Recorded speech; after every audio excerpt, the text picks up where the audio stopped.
we are here at Soulstone Gathering with members of Naxatras from Greece. Hello, guys. Hello. Hello. How are you feeling after your show? Great. Really nice. Very nice.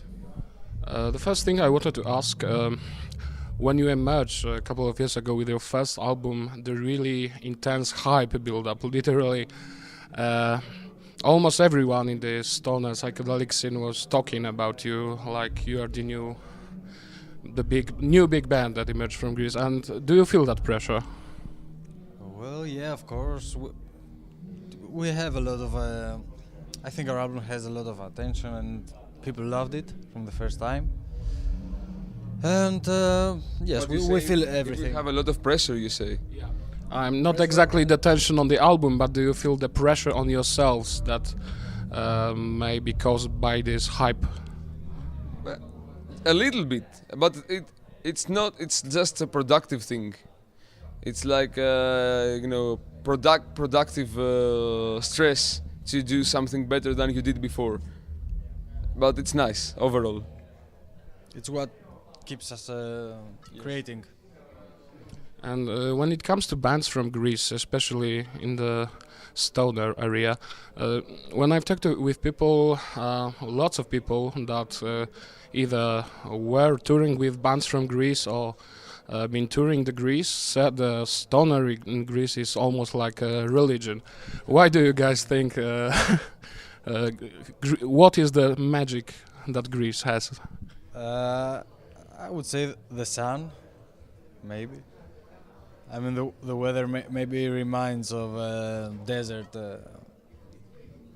case Yes, there. the climate and the climate and the sun and the weather and like The sea.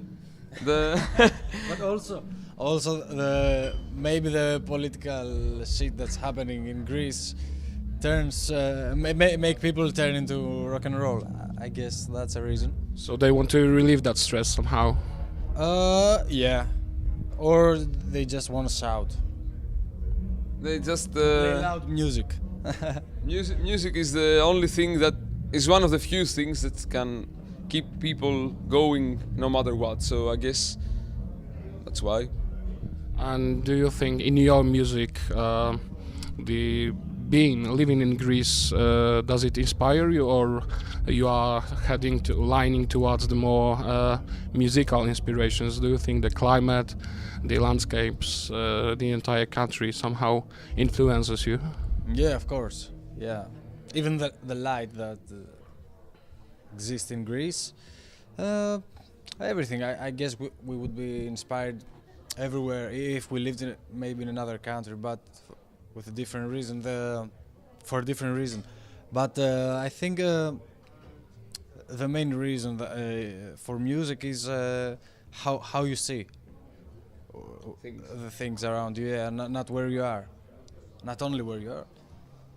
Well, this is the next thing I wanted to ask, because today there are you from Greece, there are two bands from Finland, one from Switzerland, and while in generally speaking you all play the same genre of music, but it's really wide, of course.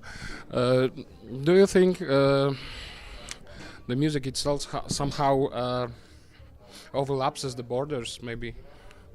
For sure. It's like being in a place with so many bands from so many different countries and you don't even notice it. And when you tour around the world or whatever, you forget about borders and countries, and you start to see the real picture of just a global thing. Different languages, of course, different ways, and that's nice. And that's the interest part. That's the interesting part. Yeah. Yes, the identity of each country and people is really beautiful. But after all, there's no real borders. I mean, just one thing. Yeah, the common thing is music, and in concerts, that's what happens. So last but not least, could you reveal some of your plans for the next couple of months? John? We are going to release our third album, probably before the end of this year, and then go touring about it again. Okay, so I hope we see you soon again in Poland. Yes, of course. Same here. You will, yeah. Yes. Thank you guys. Thank you. Cheers.